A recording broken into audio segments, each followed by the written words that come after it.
You know exactly what this feels like. You're in a room with someone who is supposed to be on your side, a colleague, a family member, a friend you've had for years, and there is something happening beneath the surface of every interaction that you cannot name but cannot escape. A low-grade surveillance, a quality of attention that doesn't feel like care, it feels like assessment. Like they are constantly measuring the distance between who you are and who they need you to be in order to feel safe. You smile at the right moments. You moderate your reactions. You edit yourself in real time, shaving off the edges, softening the volume, making yourself smaller and more manageable and more acceptable. And still, somehow, it is never enough.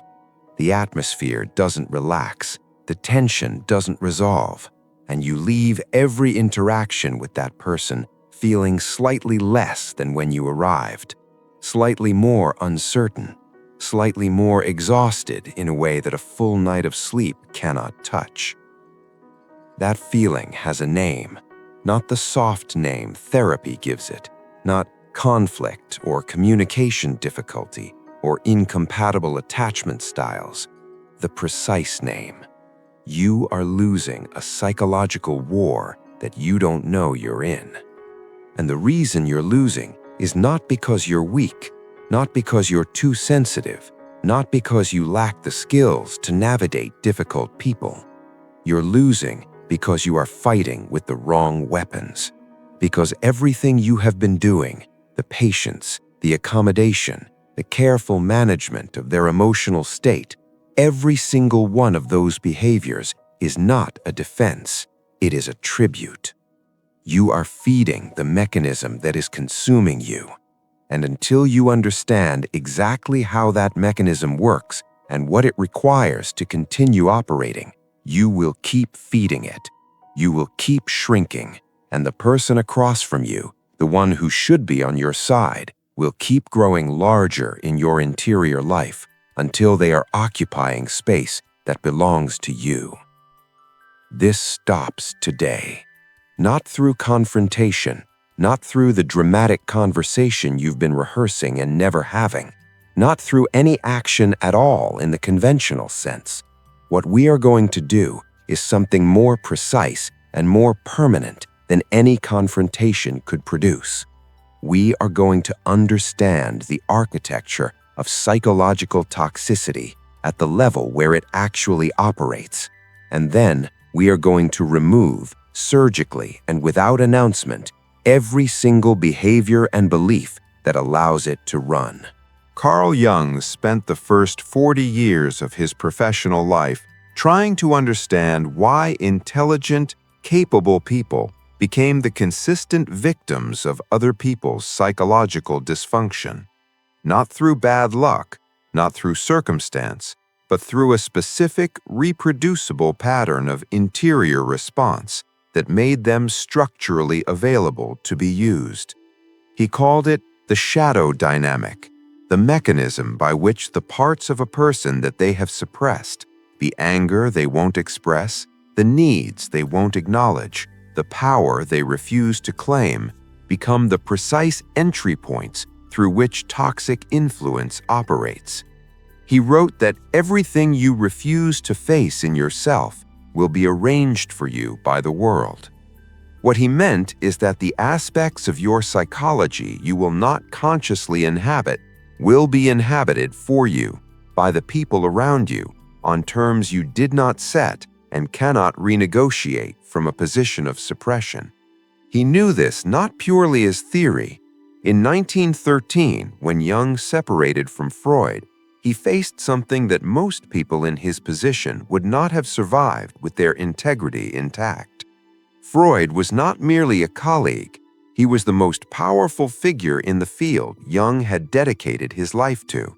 He was a father figure, a validator, an authority whose approval had functioned as the primary external confirmation of Jung's intellectual identity. When that relationship fractured, Jung didn't just lose a mentor, he lost the external structure that had been doing work he didn't fully realize was being done on his behalf.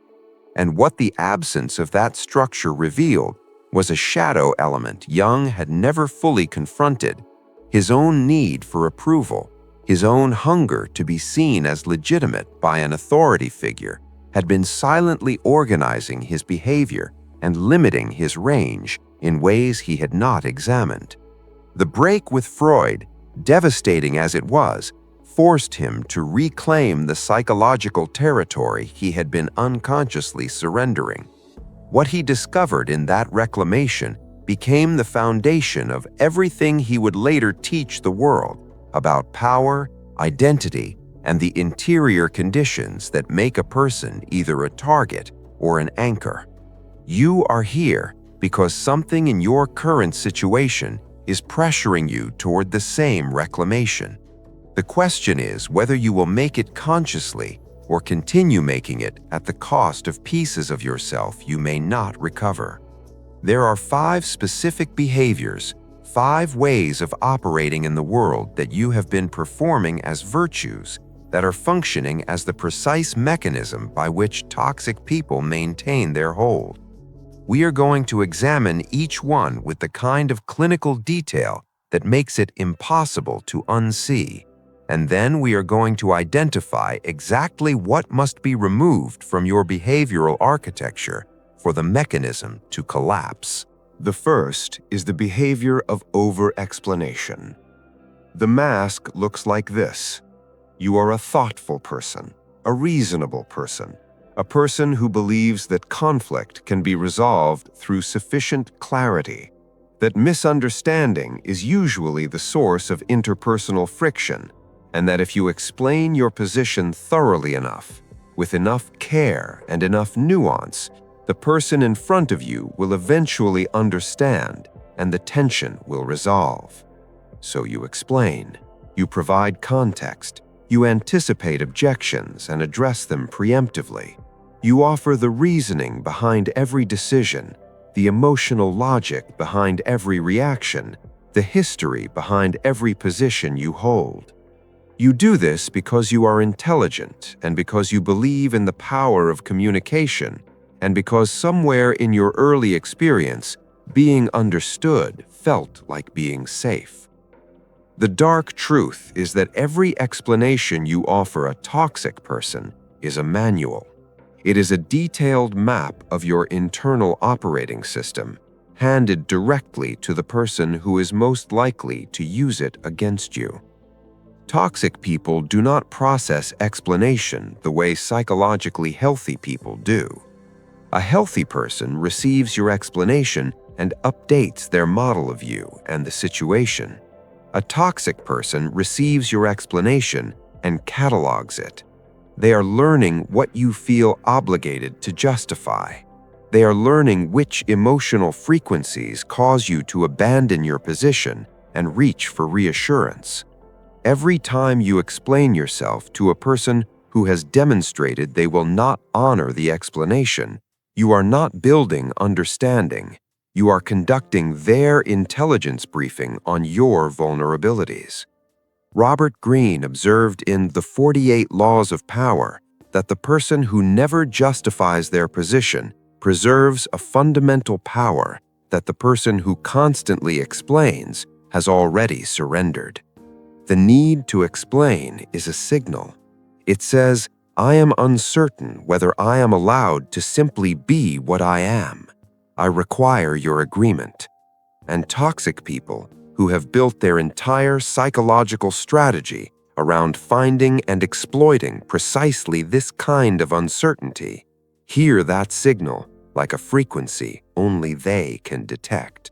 The strategic kill is the death of the debt you feel toward their comprehension. You do not owe anyone a complete accounting of your interior logic. You are allowed to make decisions, hold positions, and take actions without providing a justification that satisfies the person most invested in finding it insufficient. This is not arrogance. It is the recognition that explanation, in the context of a toxic dynamic, is not communication. It is capitulation in slow motion. When you stop explaining, when you allow your actions and decisions to stand without the anxious scaffolding of justification, you remove one of the primary mechanisms through which your energy is being extracted. The silence that replaces the explanation is not empty. It is the first visible evidence that you are no longer available to be managed through the threat of their incomprehension.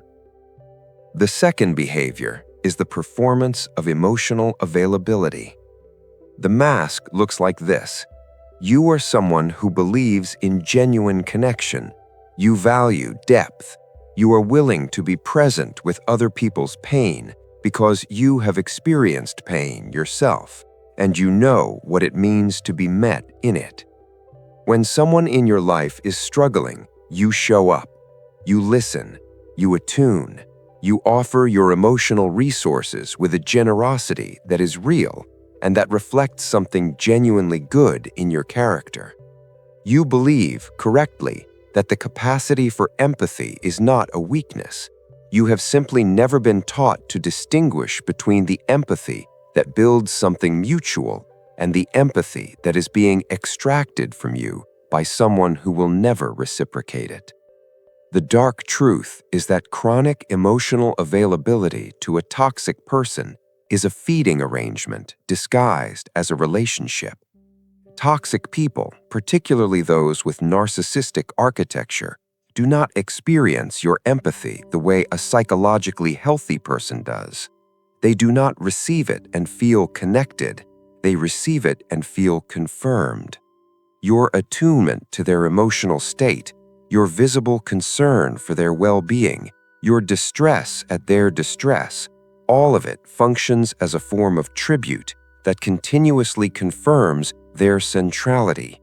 Every time you restructure your emotional landscape around their needs, every time you absorb their dysfunction and metabolize it into care, you are demonstrating that they have the authority to reorganize your interior world.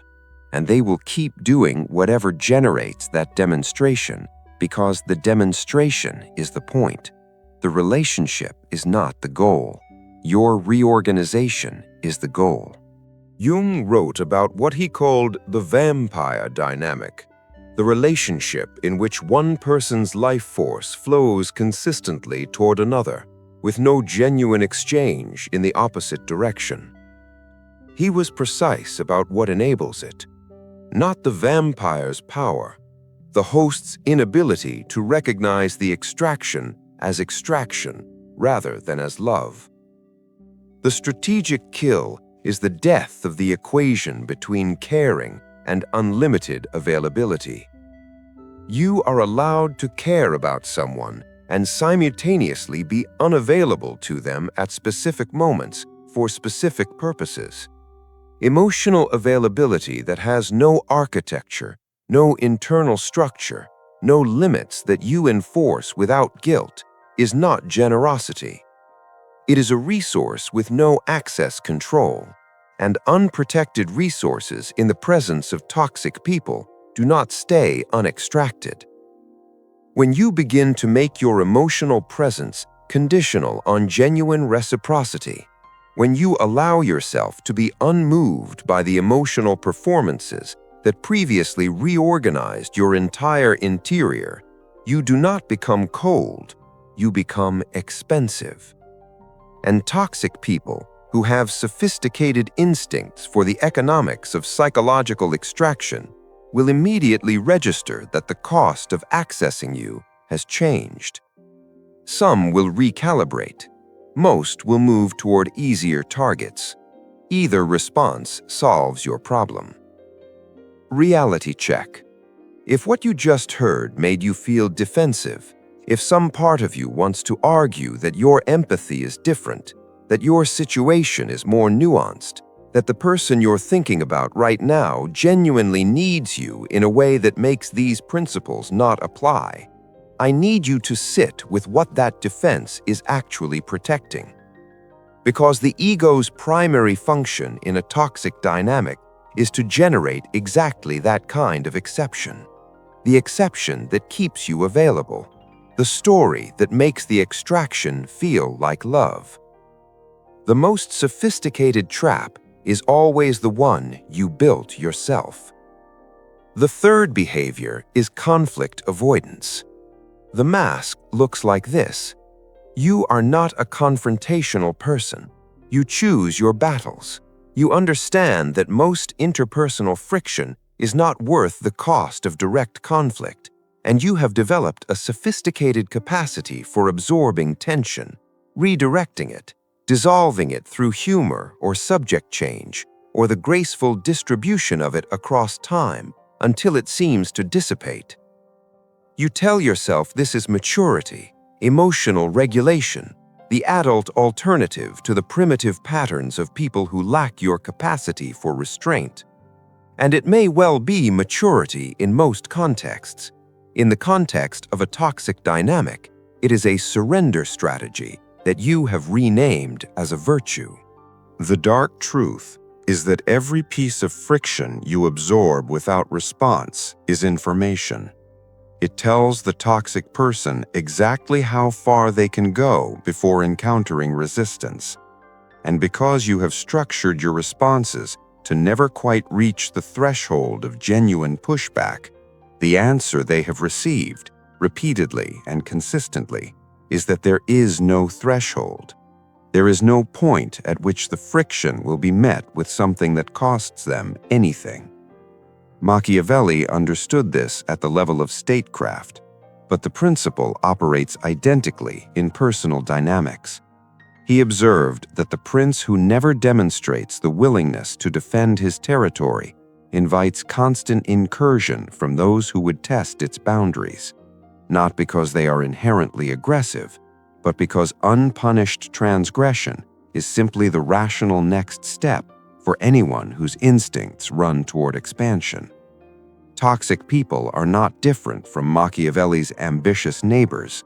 They are simply operating at a smaller scale with identical logic. They push until they find the wall. If there is no wall, they keep pushing. Your avoidance of conflict has not created peace. It has eliminated the only feedback mechanism that would have told them to stop. The strategic kill is the death of your investment in their comfort during moments of transgression. You do not need to become aggressive. You do not need to escalate or confront in the theatrical sense that your conflict avoidance has always feared. What must die is the internal prioritization of their emotional state over the accurate transmission of consequence. The consequence does not require a speech. It requires a change in your behavior that makes the cost of the transgression tangible. Silence where warmth previously appeared. Absence where presence was previously guaranteed. The complete removal of the reward that usually follows the tension. When the toxic person learns, through the consistent experience of altered conditions following their behavior, that their actions have a price, they face a calculation they are not accustomed to making in relation to you. Some will adjust. Some will escalate briefly before adjusting. Some will leave. All three of these outcomes represent the resolution of a problem that your conflict avoidance was preventing them from ever being required to solve. The fourth behavior is the maintenance of transparency. The mask looks like this. You are an honest person. You believe in authenticity. You find the performance of strategic opacity uncomfortable because it feels manipulative, and manipulation is precisely the quality you most despise in the people who are currently making your life smaller. So you are open, you share, you disclose your plans and your fears and your emotional processes because you believe that openness invites openness, and that the antidote to the toxic person's opacity is your own demonstrated willingness to be known. You are applying the logic of healthy relationships to a person who is not operating in a healthy relationship. And the result is an information asymmetry that is entirely in their favor. The dark truth is that in a toxic dynamic, your transparency is not an offering. It is an intelligence advantage that you are surrendering continuously and receiving nothing in return. Toxic people, and here the work of Robert Greene becomes clinically useful, are natural students of other people's psychology. They observe with a quality of attention that most people never deploy because most people are not systematically building leverage over the people they interact with. Your disclosed fears become pressure points. Your revealed plans become opportunities for interference. Your emotional disclosures become the precise script for the performance they need to give in order to maintain their hold on your attention and concern. You have handed them the keys to your interior repeatedly and then been baffled by how they always seem to know exactly which door to walk through. The strategic kill is the death of the belief that your openness will eventually be matched. It will not. This is not pessimism.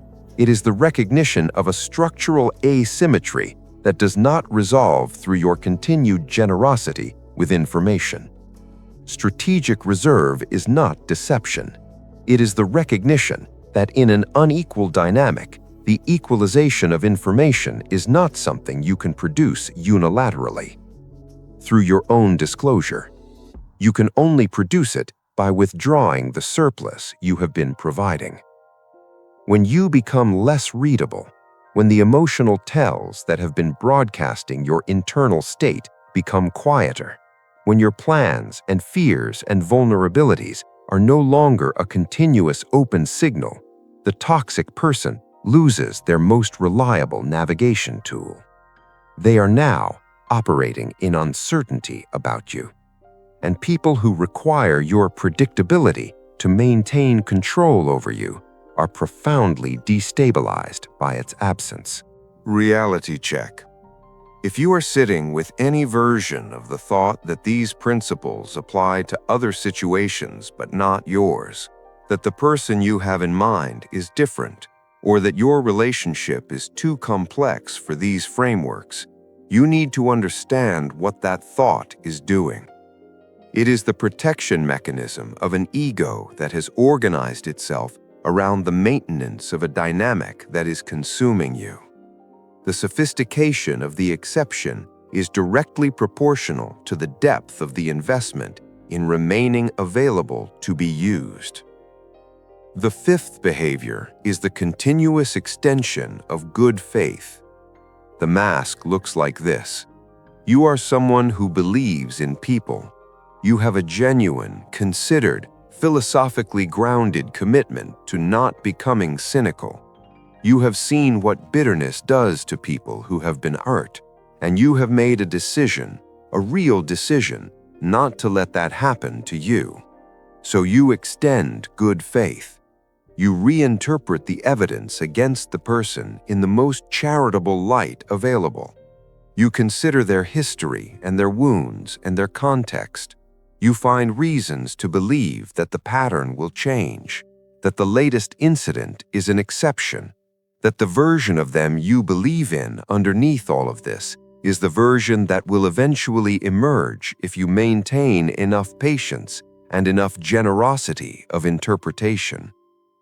The dark truth is that the continuous extension of good faith to someone who has demonstrated a consistent contrary pattern is not generosity.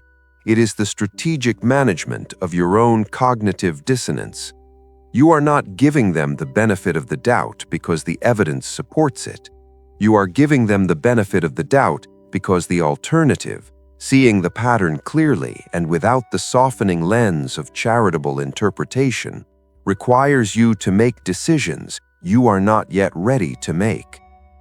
Your continued good faith, extended past the point where the evidence warrants it, signals to them that you have made an internal agreement with yourself not to see them fully. And that agreement is the most comfortable operating condition they could possibly have. Jung was devastatingly precise about this in his later work. He called it the refusal to withdraw projection, the decision, always unconscious, always self-protective, to continue seeing in another person the image of what we need them to be, rather than the reality of what they have consistently demonstrated. The projection is not naive, it is functional. It is doing the job of keeping you from having to take the action that full perception would require.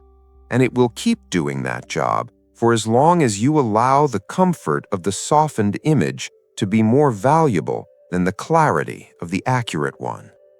The strategic kill is the death of the gap between what you see and what you act on. This does not require you to become hard or to make dramatic declarations. It requires only that you begin allowing your behavior to be organized by the pattern rather than by the exception, that you stop making the interpretation of ambiguous signals consistently favorable to someone who has earned consistent unfavorability, that you allow what you already know at the level of the body, at the level of the nervous system that has been registering the pattern long before your conscious mind was willing to name it, to begin informing your choices. The extension of accurate perception, not charitable perception, accurate perception, is not cruelty. It is the foundational requirement for every other shift we have discussed to hold. Now here is what all 5 of these strategic kills have in common.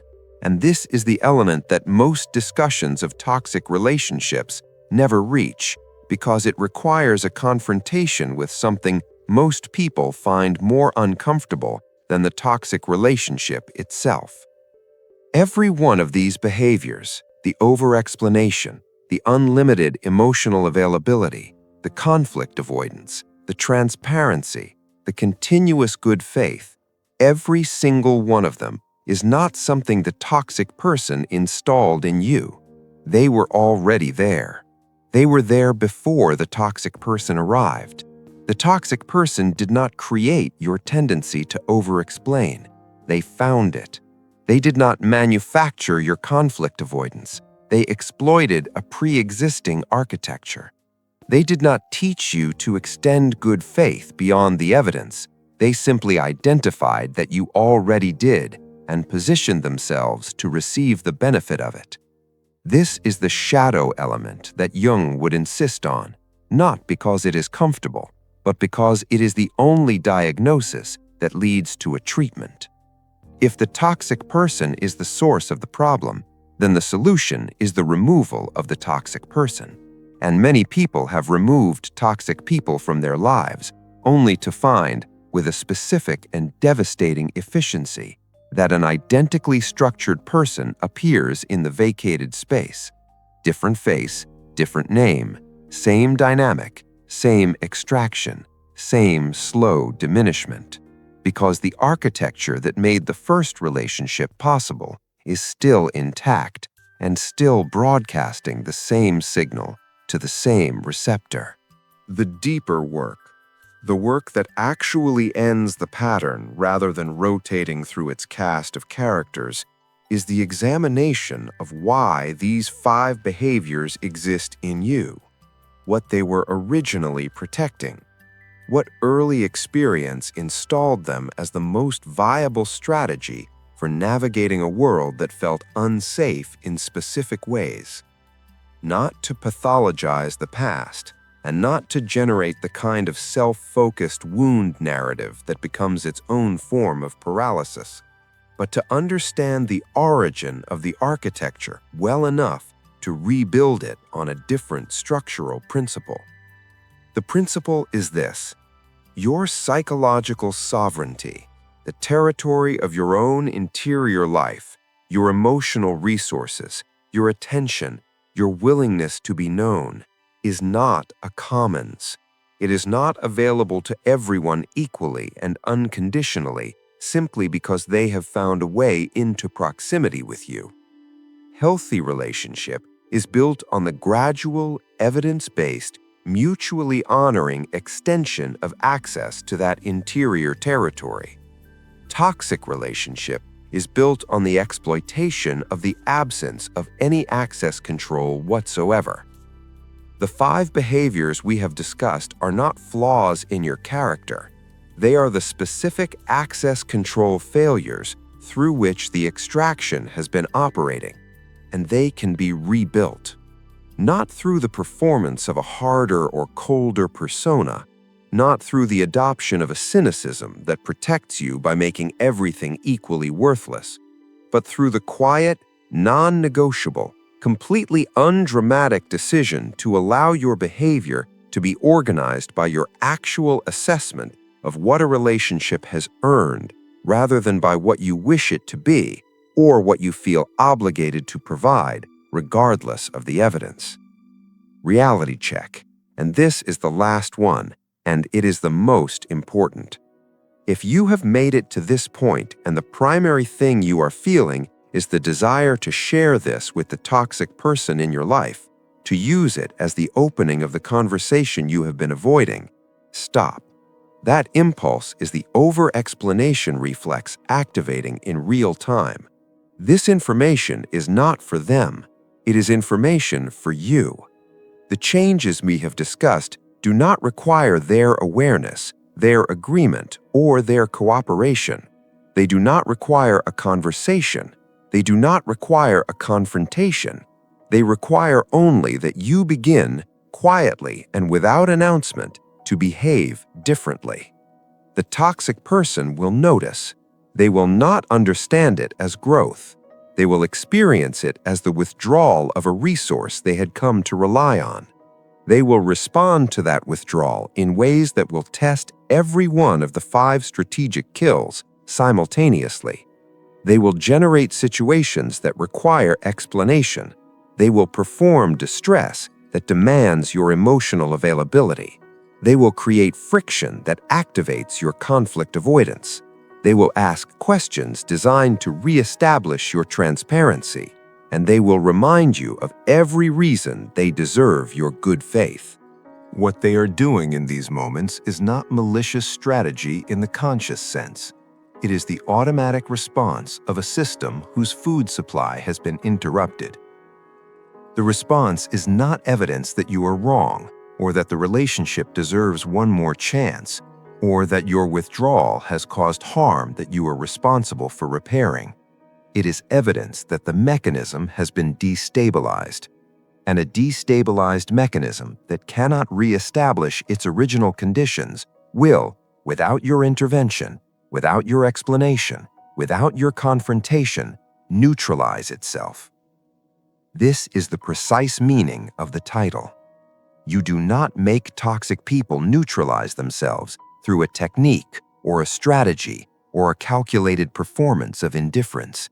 You make them neutralize themselves by removing from your own interior architecture every element that the mechanism requires to function. When there is nothing to extract, extraction stops. When there is no anxiety to exploit, the threat loses its leverage. When the good faith has been replaced by accurate perception, the performance that was designed to manipulate the good faith has no audience. The mechanism does not require your confrontation or your explanation or even your awareness by the other party.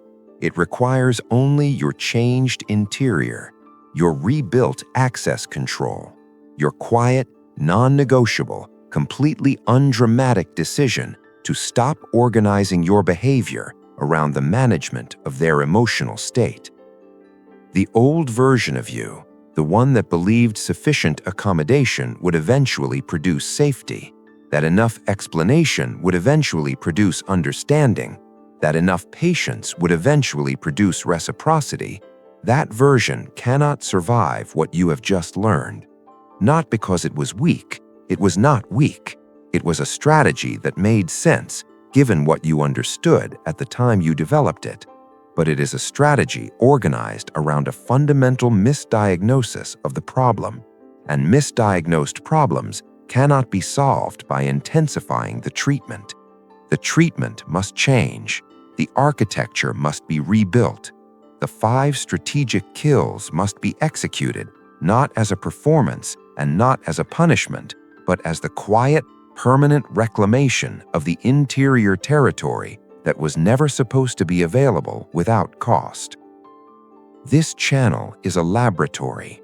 What we study here is the mechanics of the interior life at the level where it actually operates, beneath the social performance and beneath the comfortable narratives and beneath the protective stories we tell about why our situations are different and why the hard principles don't quite apply to us. What we build here is the capacity to see those mechanics clearly enough to intervene in them consciously rather than simply being operated by them. The toxic person in your life did not break you. They revealed a pre-existing architecture that was available to be exploited. That revelation, painful as it has been, is the most valuable information you could have received, because you cannot rebuild something you cannot see. The question is not whether you will survive this. You have already survived everything that led you here. The question is whether you will let what you now understand finish the restructuring that the pressure began. Whether you will allow the full weight of this clarity to reorganize not just your behavior, but your interior relationship to what you owe other people, what you are required to explain, what you are obligated to feel, and what genuine psychological sovereignty actually costs to build and actually feels like to live in. It feels like nothing you have been told it would feel like. It does not feel like coldness or distance or the loneliness of a person who has stopped caring.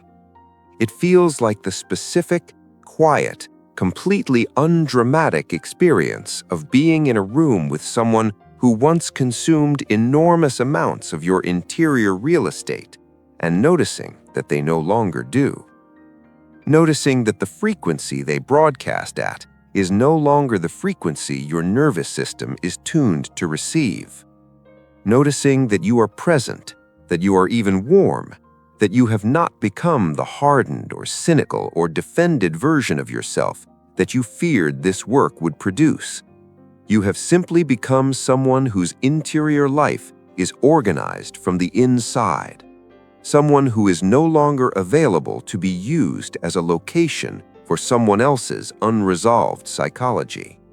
Someone for whom the mechanism has nothing to run on. That is the beginning of the only version of your life that belongs entirely to you.